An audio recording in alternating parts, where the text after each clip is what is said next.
Good morning, everyone. Thank you for joining us today. I'm Molly Thompson, the Chamber's Member Services Director. This is our third seminar as part of our Small Business Month celebration. Today, we'll be hearing from Willie Kearns, founder, president, and CEO of SmartPath Technologies.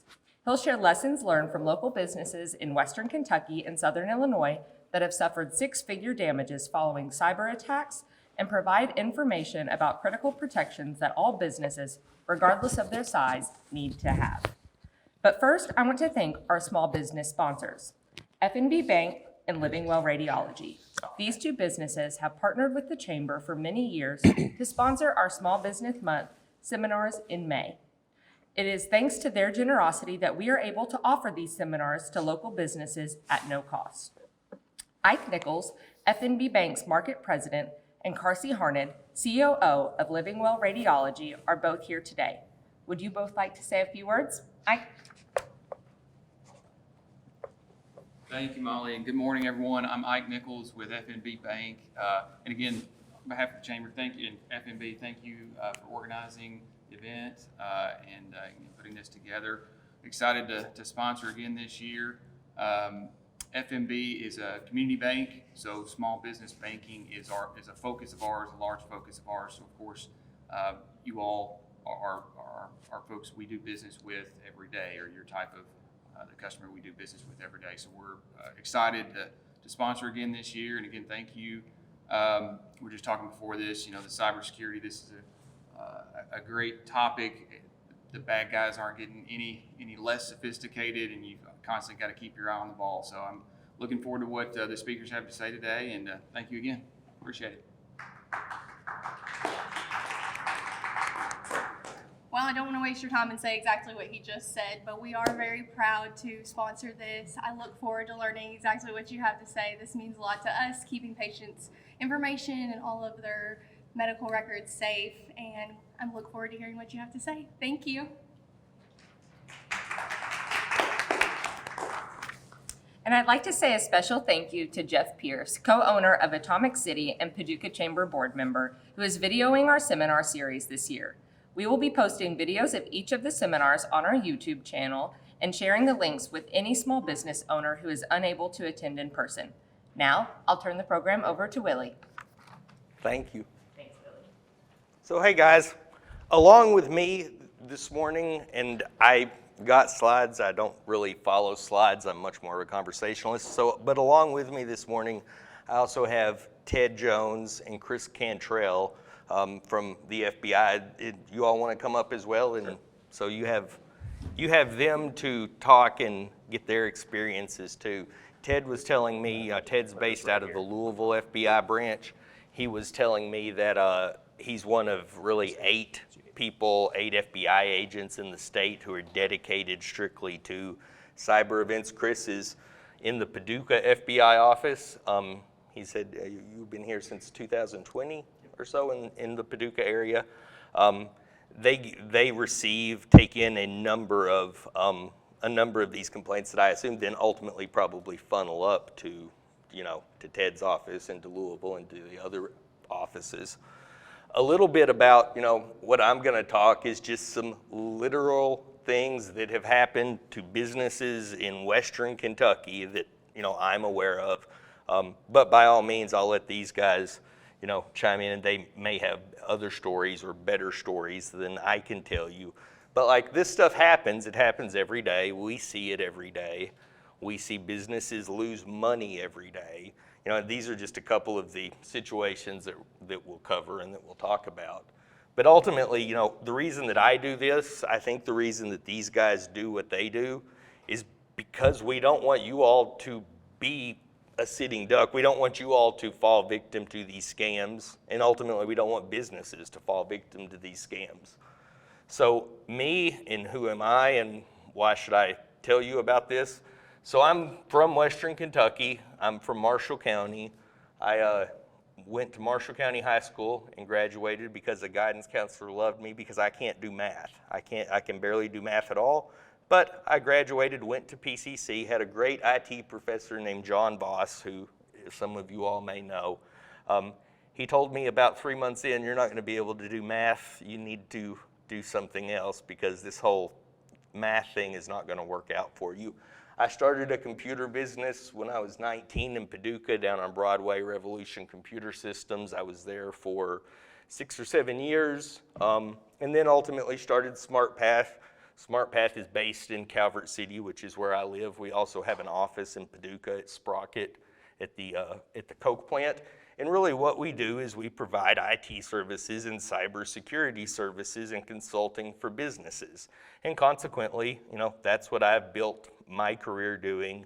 And there's unfortunately, or maybe fortunately for me in this area, there's just not a lot of nerds and there's not a lot of people who do what I do.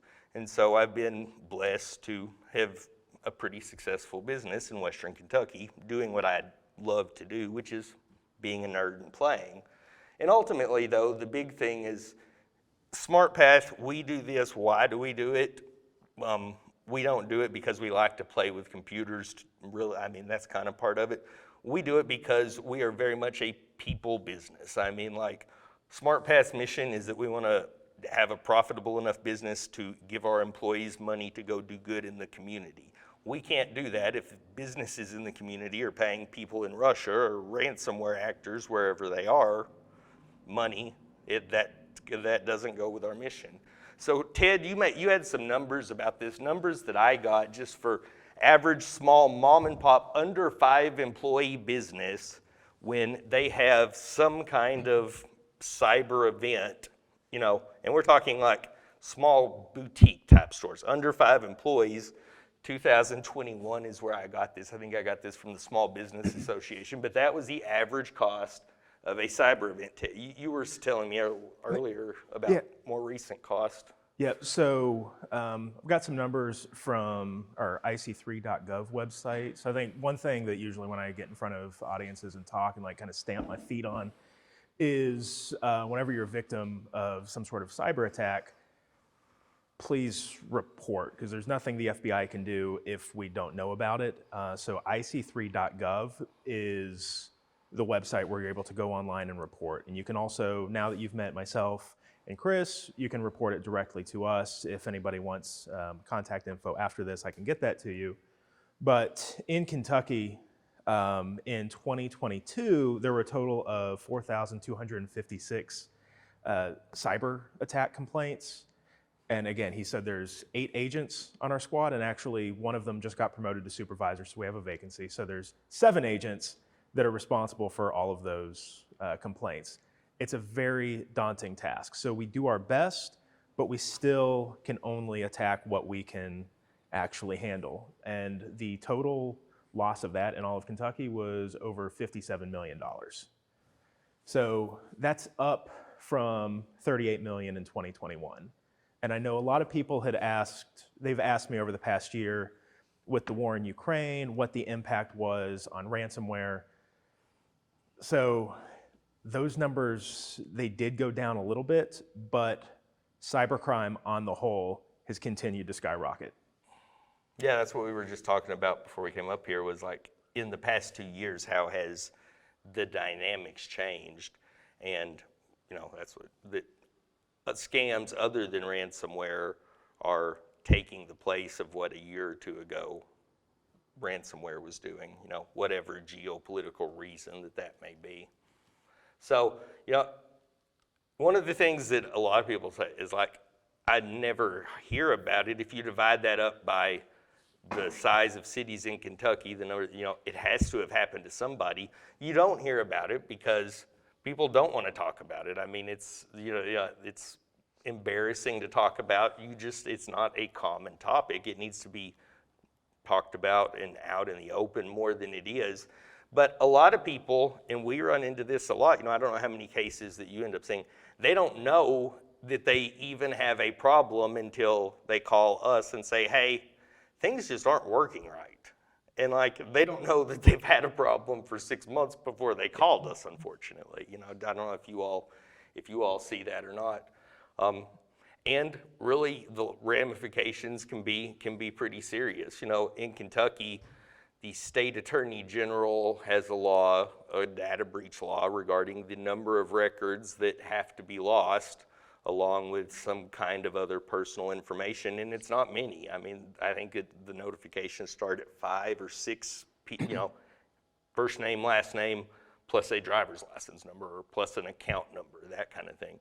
You get into notification, and so there's a lot of legal ramifications, which is why people also just don't bring it up. I mean, And I think, like I mentioned, a big issue is there's a lot of incidents we don't hear about until it is too late.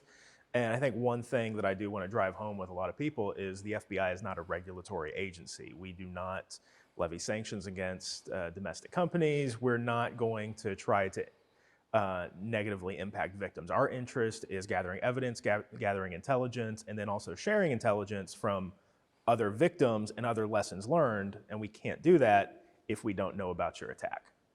yep.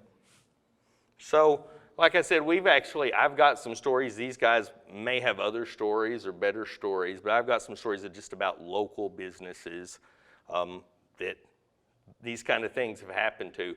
So this one was actually in Graves County, and this company, and a fairly large company, but back in 2016, they actually originally contacted us.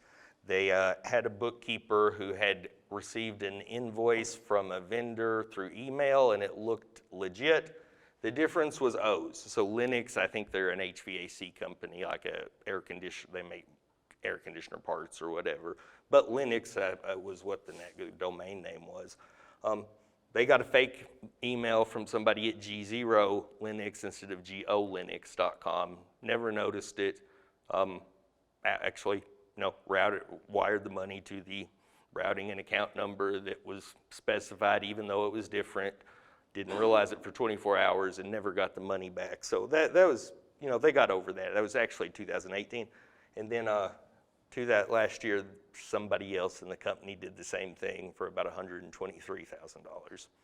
So consequently, all of their staff now go through email phish training, which means like they, on a quarterly basis, actually send out phishing emails, see who is responding. Their people now go through cyber awareness training upon hiring, and they've really clamped down.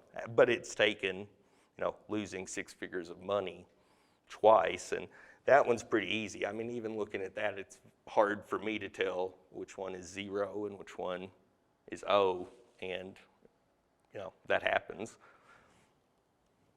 So one thing, this one was kind of a timeline that I have, because this is one thing that's important for you all to think through, of a local municipality, a local city it was a little east of us, although the same thing happened, I believe, right at the beginning of COVID in the city of Paducah.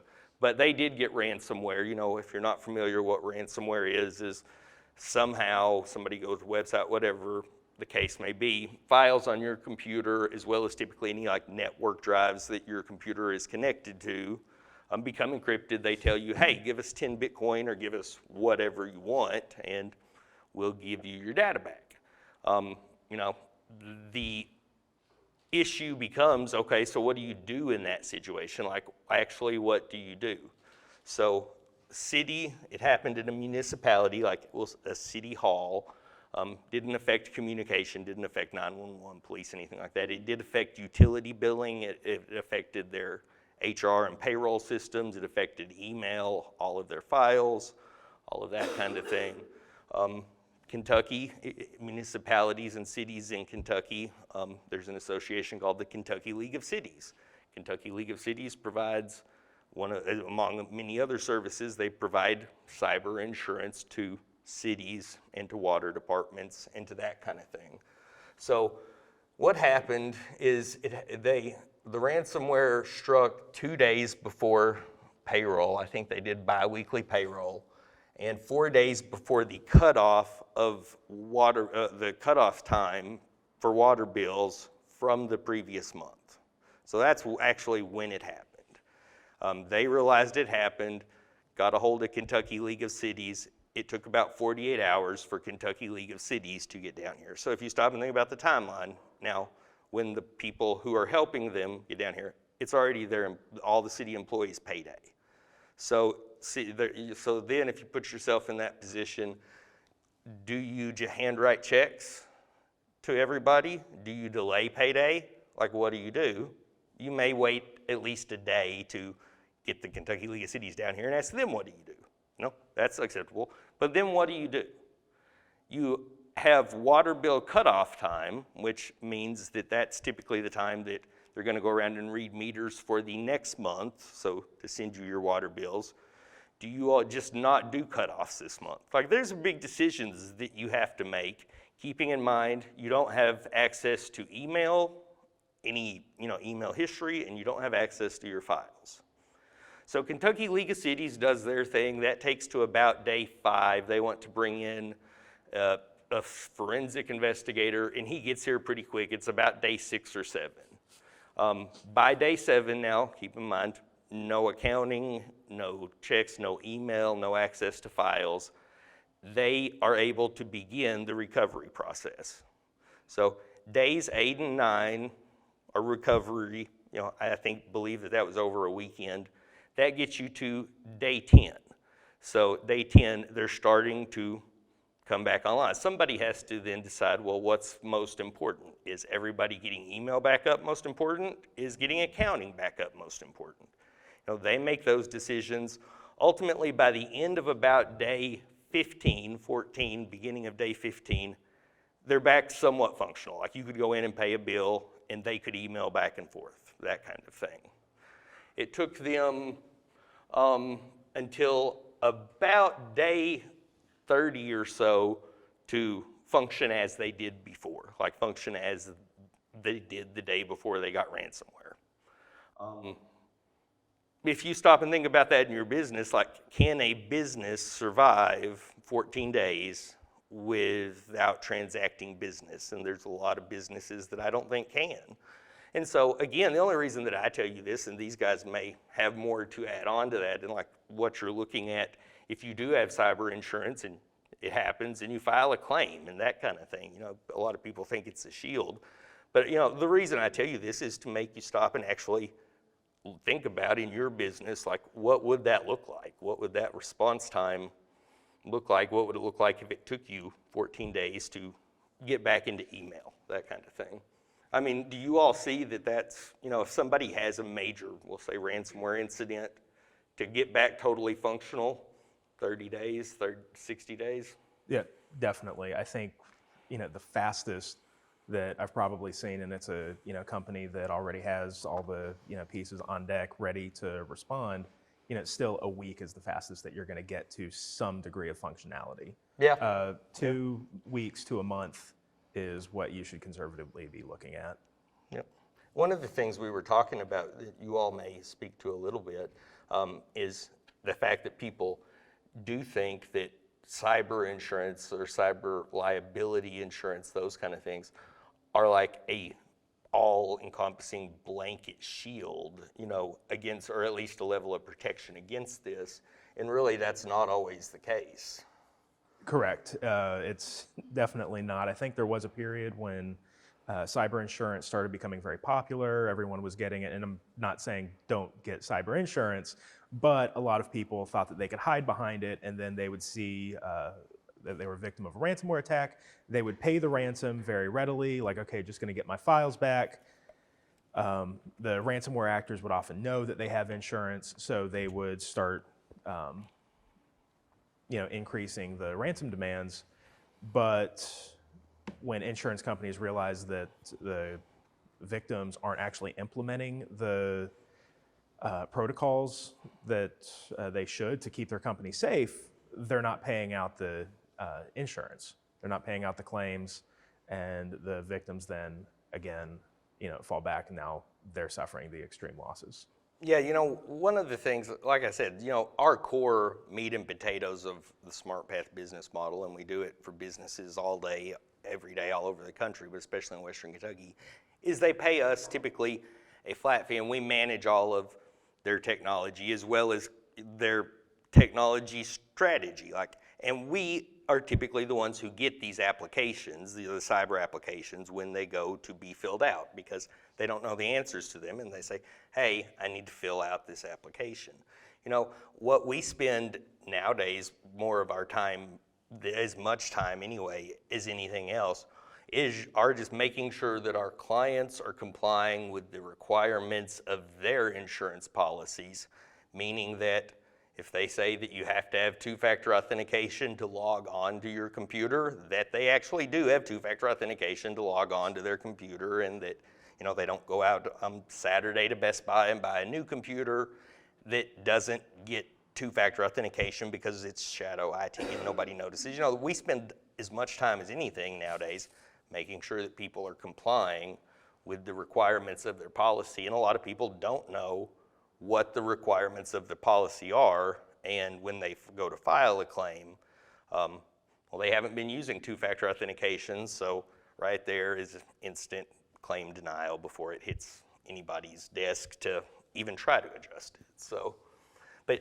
timeline's a big part of it. Like I said, be thinking, like, how would you survive that? Can you survive that? One of the things that Ted just kind of alluded to, this was a Marshall County situation.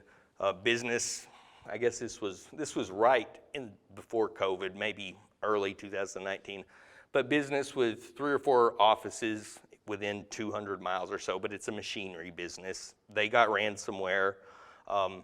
They had insurance. Actually, they started a claim. Their insurance agent, got a forensic person involved. By about day 3, their insurance agent had a frank conversation with them and said, look, this is going to be at least a week and a half probably to, get the person there, start to get it to a place where we're comfortable, you can start recovering. Guy said, I can't be down that long. I'm just going to pay the ransomware. It was about $100,000. I'm going to pay somebody to come get my stuff back up because I can't be down that long. So yes, he had insurance, made the decision, and it ultimately ended up just paying it because it was a lot less to pay to get it done than the cost of not conducting business for 2 weeks in his particular business. So that's the other thing, that while you may have cyber policy, are you able to survive what they want to do when you want to make a claim? So this was, and Ted and I were talking about this one a little bit. This was actually in McCracken County, a small little mom and pop store, and they also sold their products online using Shopify. If you're not familiar with what Shopify is a very popular way to sell products online. Lets you set up an online store. Probably one of the most popular e-commerce platforms right now in America. So they had a Shopify store and sold online. They also used Shopify within their brick and mortar store, their little boutique, to take credit card payments and act as a point of sale system if you went in and bought a pair of shorts or whatever the case may be. So they hired a freelancer from Fiverr, which is a service where you can go hire freelancers to do some social media work for them, and I think some Instagram work for them. They gave the freelancer administrative privileges to their social media account because that's what they hired them to do. Their social media accounts were tied or were integrated with Shopify. They kind of, didn't think about that. Freelancer worked great. I think that they provided the results that the boutique wanted until 4 or 5 months later. And believe it or not, it took these people quite a while to realize that deposits weren't hitting their bank account. Like, I look at my bank account a lot more than that. But deposits started not making it to their bank account. Like, they were noticing, hey, cash flow's a problem, something's going on. By that time, $45,000 to $50,000 had not made it to their bank accounts.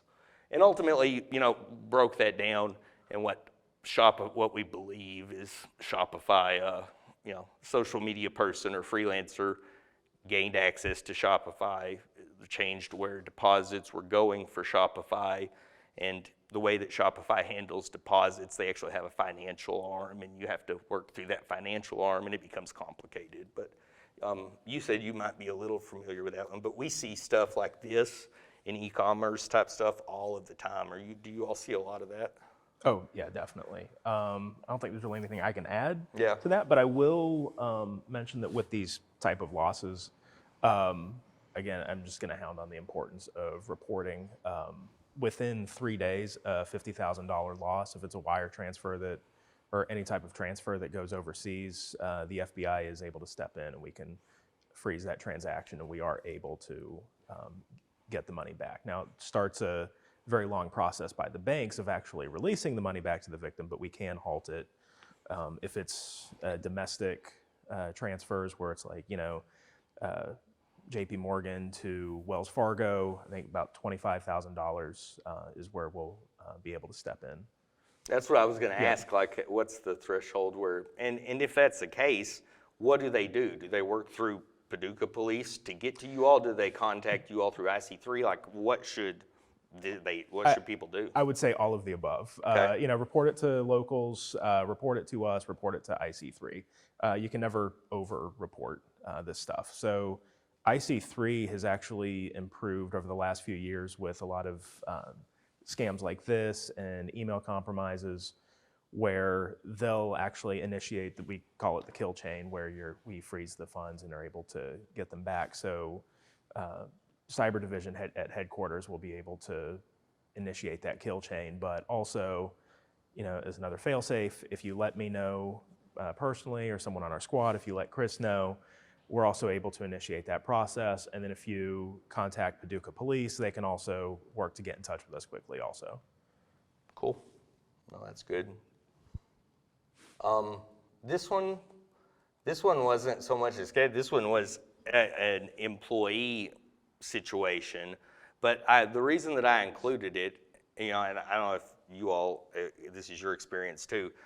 If people ask us, like, what's the number one cause of the businesses that come to you with a problem, I say this very lovingly and a half tongue-in-cheek, but the problem is the employee. It's somebody has done something or not done something that they should have. Now, don't get me wrong, I do things every day and probably am going to roll through a stop sign, whatever the case may be, that I shouldn't do. I realize that, but ultimately at the end of the day, I'm the one who causes an accident if I do that. The employees are really, honestly, people are the biggest problem. Maybe it's not employees, maybe it's whatever the case may be, freelancers or outsiders, but people are the biggest problem. But this was a local business. This was actually in Crittenden County. I don't know if you all are familiar with QuickBooks Online, but QuickBooks Online is an accounting package. It's very, very common. And they had a long-time bookkeeper who been there 10 or 12 years, who they trusted completely. Ultimately, what situation ended up happening is bookkeeper had two QuickBooks Online companies for the same company, and was running two sets of books. There was a set of books that the owners saw and everybody else in the company saw when they logged in. When the bookkeeper logged in, she actually had two companies that were the same name, and she did two sets of books and wrote herself a lot of checks. Owners never knew. It never became apparent because everything looked like, to me, I get it. Like, I would log in, I see my company, I go into it, I look at my reports. Like, I wouldn't even have an idea that there was something weird going on, something odd going on there.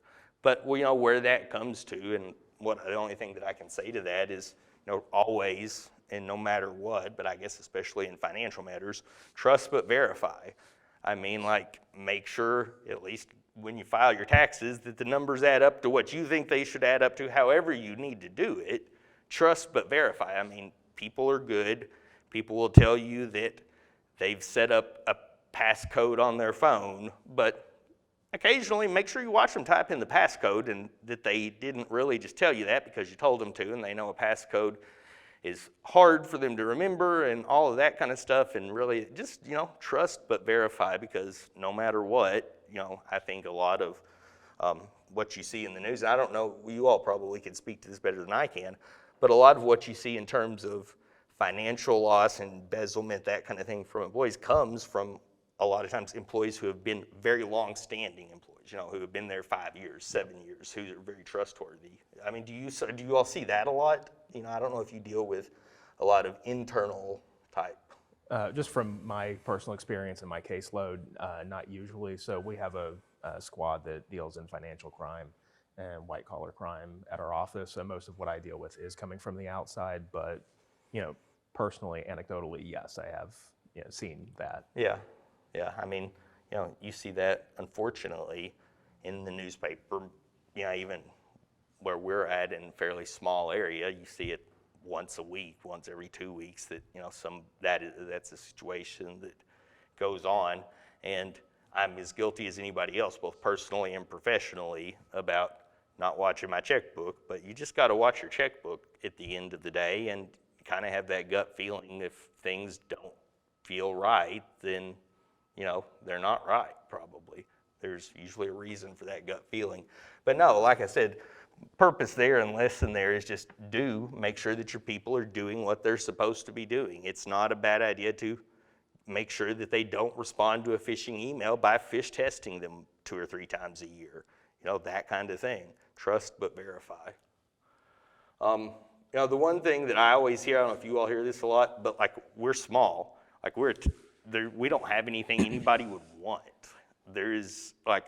We're such a small company, there's nothing that anybody could get, and do you all hear that a lot? Like, we don't think that. We do, but I think people have been learning a little bit that, there's a certain, I've heard it described as a poverty line with cybersecurity, where actors are really targeting people below that line. It's not saying they're not trying and they can't get access to the Googles, to, JP Morgan, not saying that they can't, but their attempts are much less likely. So a lot of mom and pop companies that they can hit for $5,000, $10,000, you build that number up and it starts to get very, very big. And that's how they're able to make their money. So going after small companies, and also the tactics that they're using, they're not necessarily saying, do I want to go for XYZ company in Paducah? They're not just like, yes, that's the company I want to go for. They've got their feelers out all over the internet trying to see what networks are open. And it's not until they're already in your network that they know who you are. And then that's when they get access to your financials. They can start doing their own reconnaissance and figuring out what they want to do with you. Yeah.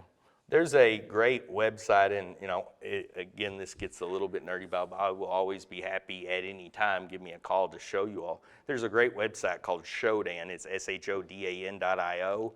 And you can go there and you search by city, Paducah, and you'll see that there's 6,983, last time I looked, I don't know, but somewhere in that neighborhood, of just vulnerable devices in the city of Paducah. Now some of them may not be vulnerable. It may be as somebody's webcam that they had temporarily hooked up outside their window for a parade or whatever. But no, there's a lot, and it's strange to me. Like, I could pull up right now and show you all. There's at least 3 or 4 gas stations in Paducah that I can show you how much gas is in their tanks, like under the ground at any time, just because just don't have it secured, and it's out there on the internet, and you go find it on Shodan. Like, it'll show you how much unleaded they have underground, what the temperature of it is.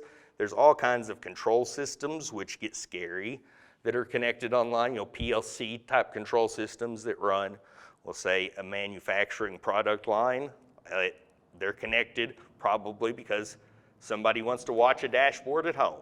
And the easiest thing to do is install VNC or some free little viewer on it and connect in. Suddenly, we see that kind of thing quite a bit. But yeah, no, I think that low-hanging fruit, he's exactly right.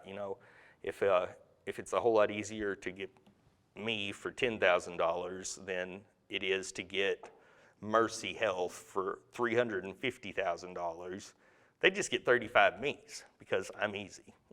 That's kind of the way that I think that works. That's it. Your low-hanging fruit, laws. So, laws regarding, and you all may be able to speak to this, I don't know, but laws regarding business bank accounts actually aren't as strong in terms of, and it's been my experience as well, that if I have a problem on a personal account, like fraudulent charges, it's a whole lot easier for me to get those reversed than it is becoming on business accounts to get those reversed. I don't know what the case or cause of that is, but banks want to quit. I guess banks got tired of paying the fee so much that they're just not putting up with that anymore. And then the other thing is, again, small businesses are typically the ones that either don't know how, don't think they can afford, although that's a total misnomer, what they need to do, that they need to have two-factor, and why they need to have two-factor on every account and on their computer when they log in. And is two-factor the greatest thing that's immutable in the world and will fix everything? No, not at all, but it's a whole lot better than 1Password. There is a reason that you don't use the same password at Amazon that you use at eBay, even though I know everybody does that. And like, I could take your email address right now and probably prove that a lot of you all do that. But there's change one letter, change one number, because what happens is, and you all may be able to explain this a little better than me, but you go to Marriott to rent a hotel room, and you sign up and you have to log into Marriott.com to do so. 3 weeks later, Marriott's website gets hacked. The password that you use to create your account at Marriott.com is the same password you use for your Amazon and everything else. Well, now whoever breached the website has those credentials. They'll sell them.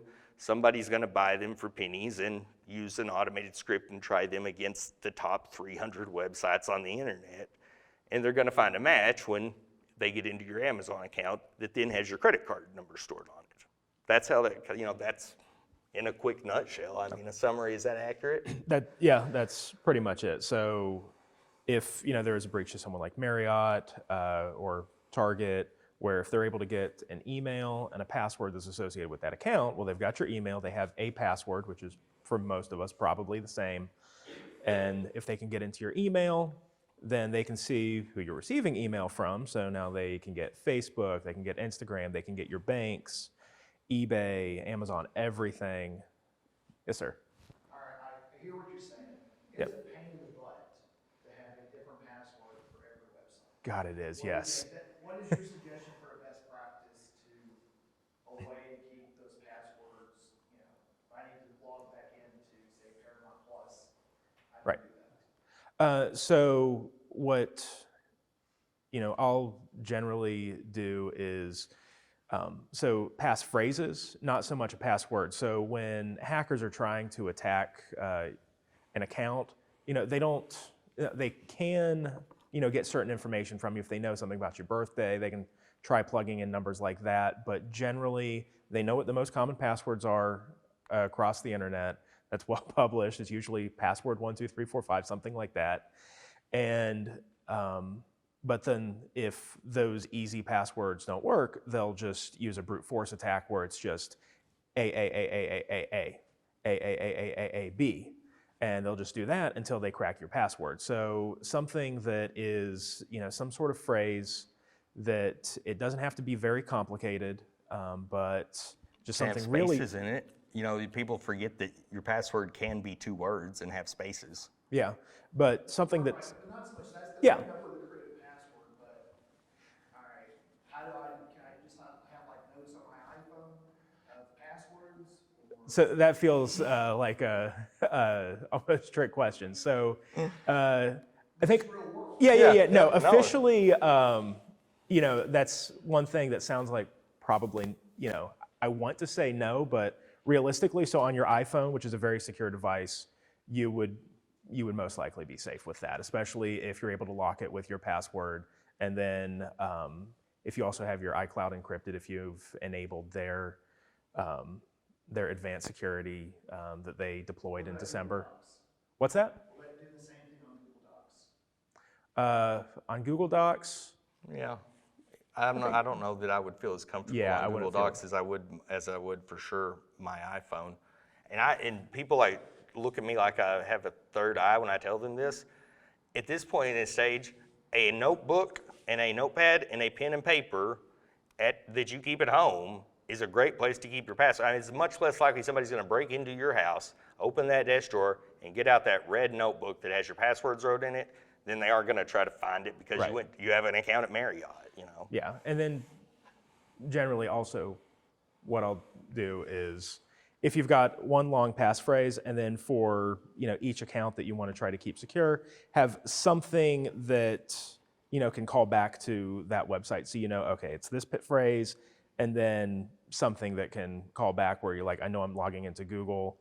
I have whatever trick you can create for yourself that this is my Gmail account, this is my Facebook account, but also like password loggers. So with Apple, since you brought that up, their keychain, which will save passwords and can even create complicated passwords, those work. Now you have the issue of the password you use to connect to that is, potentially vulnerable. But if that is a one password that write that down, put it in a safe, it's not used or reused anywhere else on the internet, then that is a good bet. Now it's a single point of failure, but it can be, if you keep it safe, it can be a very effective method. Yeah. No, like I said, we use phrases like spaces in them all the time. Like a password can be, I like the movie Space or whatever, it can be whatever. The one thing too that we see a lot to always watch out for is if you've been the victim of a compromise, and what we see traditionally at SmartPath is somebody got an email that looks like a Microsoft 365 email, but it's not, but it looks very realistic. They click on it, they get to a sign-in screen, they enter their credentials. It's not a legit sign-in screen, and now they've given somebody their 365 credentials. We see that a lot. But if your email ever gets compromised or somebody gets into your email account, the first thing that we look for is, have they set up a forwarder? Have they set up something so that every email that you get is getting forwarded to another address? Because that's very common as to what we see, because then it's very easy for them to go to Amazon, do a password reset request, it come to your email, all of your emails being forwarded to Mumbai or wherever. He's got the Amazon password request and got it out of your inbox before you had the opportunity to notice it. So that, if you think you have been breached, then we have a process, we'll help you, but the first thing to do is check and see, are there any did they set up your email to be forwarded anywhere? Did they do anything that, to maintain control of your account? And we see that all the time. That's the first thing we do. This is it, I think. Just because you aren't worried that your information is being stolen, like we have a lot of people who tell us, I just don't have anything that would matter if somebody got it. And that's okay, maybe you don't. Do the information that you have about your customers or what your customers use, their part numbers, their order history, they probably don't want it gone. So if nothing else, you need to be a good steward to your customers and keep their information safe. Take the Chamber of Commerce. Like, is there really anything that SmartPath and the Chamber of Commerce would have transacted business on that, if it got exploited somehow, would cause damage to either me or the Chamber? Probably, honestly, not. I mean, actually, we handle IT for the Chamber, so that may not be the case, but it's not going to be that big of an issue. But it's still an issue to me if my name, emails, whatever, get out there because of something that happened at the Chamber. Likewise, if something happens at SmartPath and the Chamber's stuff gets out there, like, they don't like that. That feels bad, So be a good steward of their information. The best thing that we tell people that they can do is be aware of what their risk is, like what their liability is. You do that with a risk assessment, a threat assessment. We'll be happy to help you with that. It's easy to do. But really, just like looking from outside in, like, what is your risk? And then making plans like how you handle it. Do you have appropriate insurance? Do you have policies in place that if somebody loses their phone, it has your company's private information on it, what happens? It's their personal phone with their pictures of their kids. It has your company's payroll data on it. They leave it in the back of an Uber. Just think about things like that. And we definitely can help you. But if you all had to tell businesses and these people, like, what are the top 2 or 3 things that they just can always know and do to be in the best position possible, what would you all tell them? 2-factor authentication, offline backups. Yep. And don't give your password to anyone. That happens a lot Yeah. too. Like I said, you get a fake email that looks very legitimate, and you get to a login screen from clicking on something, and suddenly you've given somebody your password who's not the website that you intended to log into.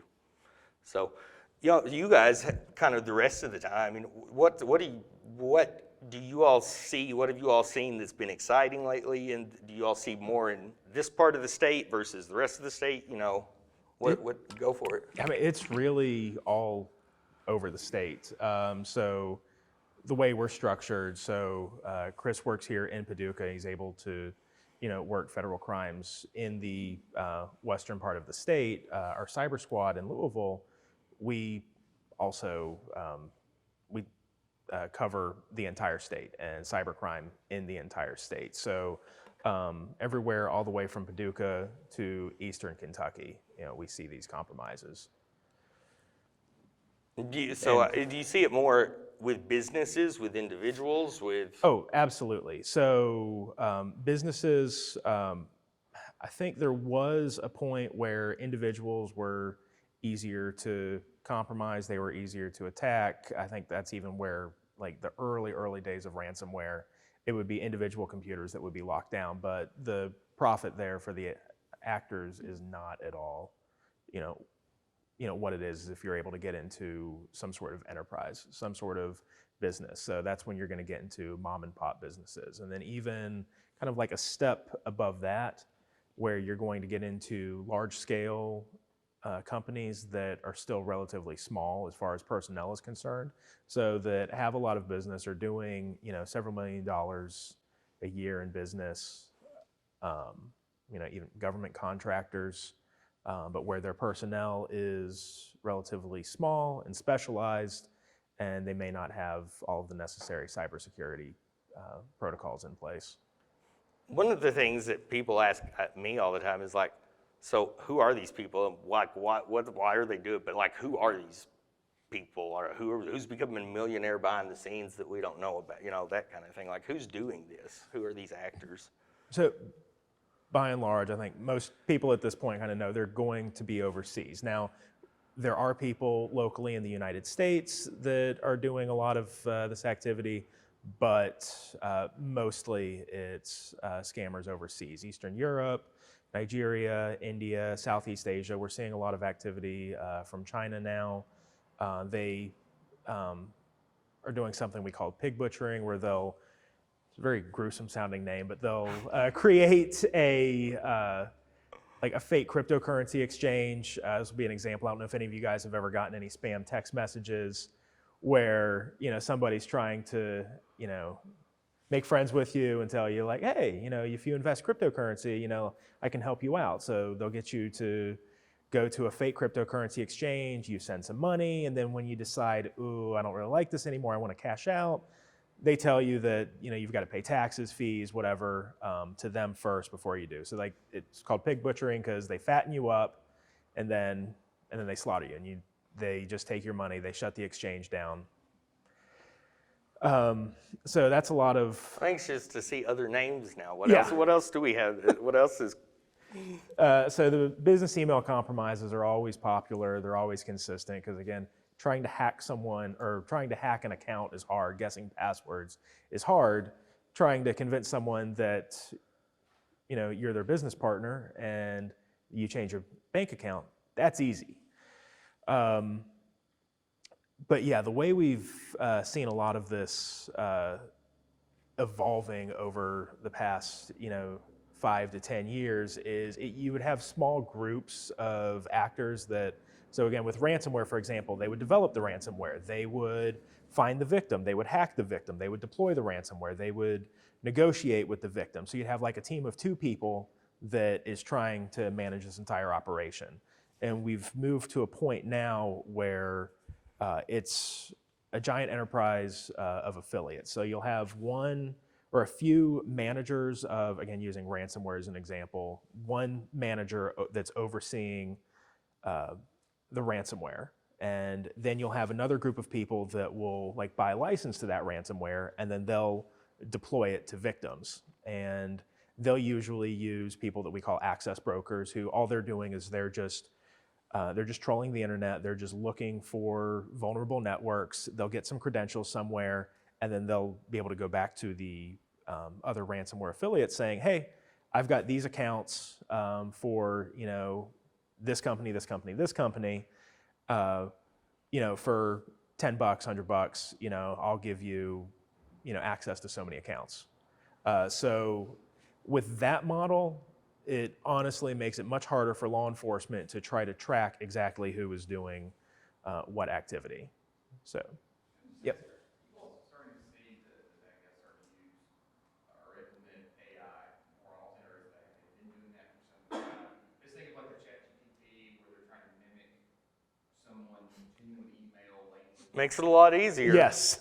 Makes it a lot easier. So Yeah. I'm saying yes to makes it a lot easier. So I have not seen that. I think that your assumption that, that's where it's going is probably accurate. I think we will start to see that.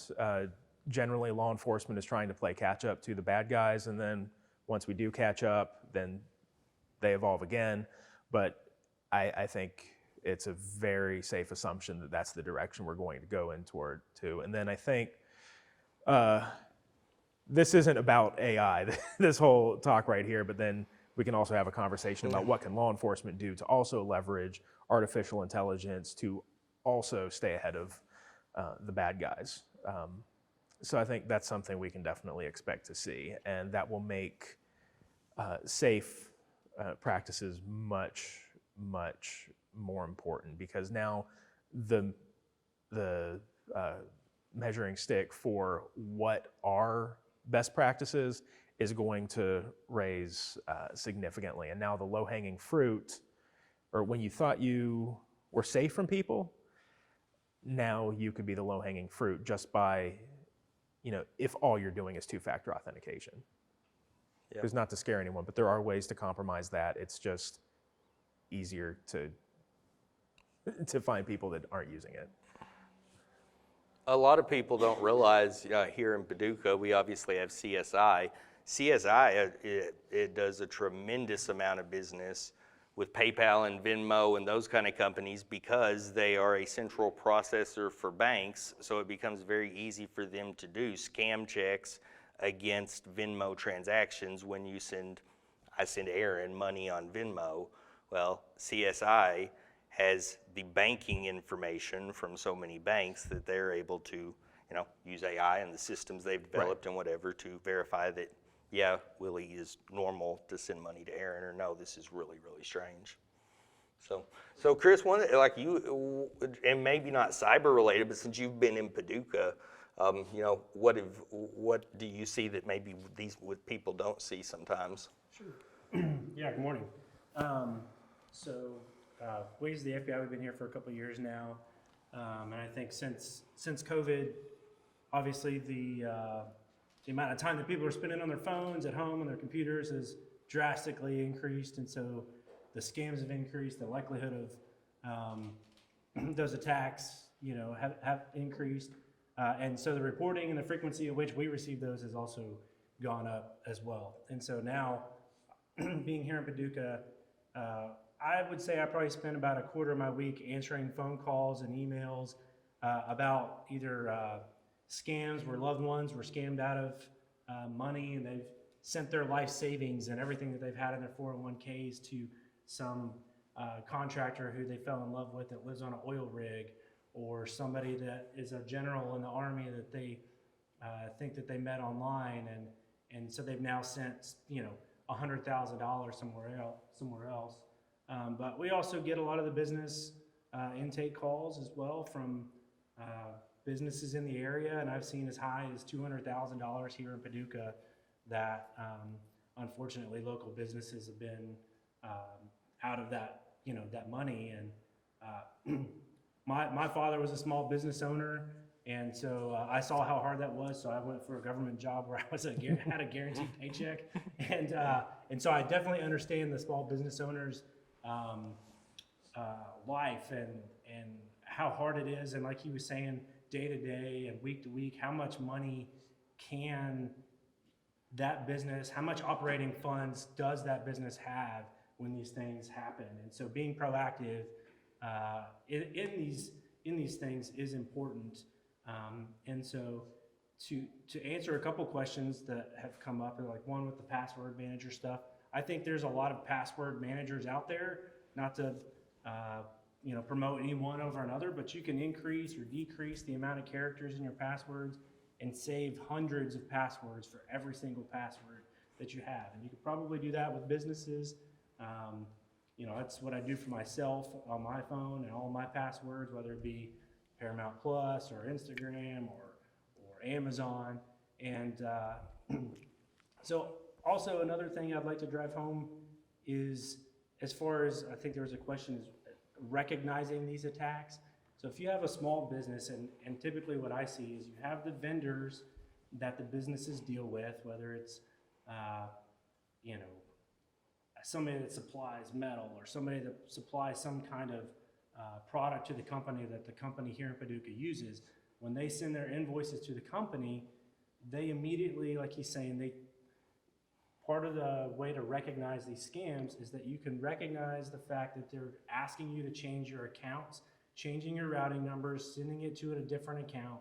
And so whoever in your company is paying the bills for your company, get with them and train them to recognize that when these emails come in from the vendors, and they're saying, hey, we've randomly changed our accounting numbers with Wells Fargo or whoever's receiving the funds, have them recognize and verify, trust but verify, that the information that you're dealing with and the money that you're about to send, whether it's $50,000, $100,000 or whatever, is actually the money that needs to go to the appropriate vendor. Because what I see here is that we're not verifying that those are legitimate companies that we need to be paying.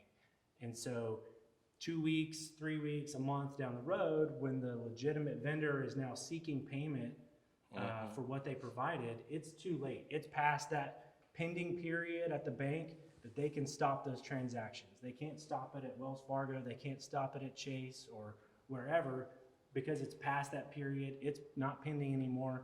And it goes into that account for maybe a day on the subject side, the one that stole the money, and it's gone. It's gone, and it's transferred to cryptocurrency, or it's somewhere now that can't be touched. And so the likelihood of getting it back to the business and that business having those funds to operate again is very unlikely from what I see here.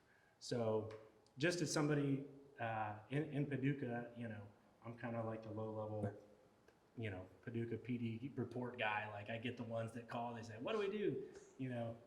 Those would be my immediate suggestions as to some of the things that we see, because it can go to IC3 or it can go to, Paducah PD or the Sheriff's Department, and it'll get to us.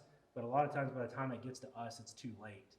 And so IC3.gov, which I think he mentioned is a really good website to report it, but cover all your bases and report it amongst, as many places that you can, and be proactive about it. So I guess one thing is, like, for the business owners, like, how do they get you? Like, when do they need to get you, I guess, and how do they get you if they need to? Yeah. Is it through IC3? Is it through? Yeah, anybody can call the Louisville field office and just Google the FBI there. I mean, we're here local in town. You can find us. And like I said, I have about 2 times a week that somebody comes and knocks on the door or calls us. They physically find you. They physically find us, which is good for them. Not good for the you. frequency Not at good which for you. They come in is high now. But no, they can find us wherever, and the faster that you get in touch with us, the faster you get in touch with the police department, the faster that we can bring resources in to help investigate, possibly get the money back, and or you can seek out your own businesses to help recover those funds, etc. But yeah, the faster it's reported, the more involved that we can get to help get everything back to operational status. Yeah. I will add one just kind of weird caveat to that. So when he says you can Google the FBI, for some reason, Google has not updated the phone number for our main field office since we've been in our new building for over 10 What'd you years. do? But if you go to FBI.gov, you can do field office searches, and you can find the main line for the Louisville field office. But again, also, if you're able to get in touch with Chris at the Paducah RA, the resident agency, then that's just as good. Yeah, and there's two of us. There's myself and my partner Joe. We've been here for a couple years now, but we cover the western 9 counties in Kentucky. Although we communicate with everybody else, we're personally responsible for the western 9 counties, all of the businesses, all of the violations. We don't have a specialty like Ted does. We cover public corruption, violent crime,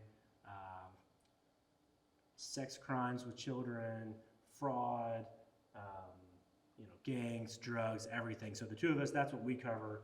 And so we're kind of the funnel that can push the information out to where it needs to go as soon as it gets reported. So Awesome.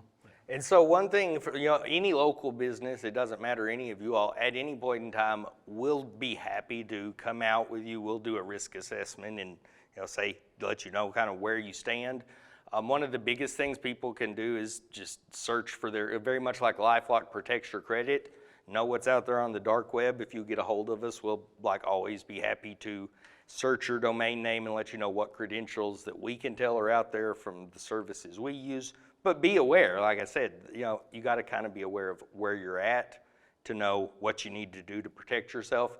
And by all means, that's what we do, and we'll be happy to always help anybody. But anytime you have any kind of situation or technology situation, please feel free to get a hold of SmartPath, get a hold of me. That is what we love to do. So, and get a hold of these guys, that take advantage of them as needed. Like I said, I know a lot of that works up through Paducah PD and IC3 and all that kind of thing. But I appreciate them definitely coming out and doing these kind of events, because this is, what it takes to make people knowledgeable and aware. Yeah, absolutely. You got anything else? Can you think of any good closing wisdom? No, just have a good, strong, long password. That's Yeah. it. Yeah. Awesome. Thanks, guys. I appreciate Yeah, it. of course. Thank you. I'm good. All right. Thank you, Willie, and thank you to our agents for being out here this morning. And Miss thanks Mike. again to our sponsors, F&B Bank and Living Well Radiology. And thank you to everyone who joined us this morning. If you haven't registered for our other seminars, we encourage you to do so at paducahchamber.org. We have a luncheon next Tuesday, the 30th, I believe, which will be a small business panel luncheon. And we have 2 supporting sponsors for that event as well, Chicken Salad Chick and Payroll Vault. Before you all go, please help yourself to some donuts, finish off the coffee, and have a great rest of your day. Thank you all.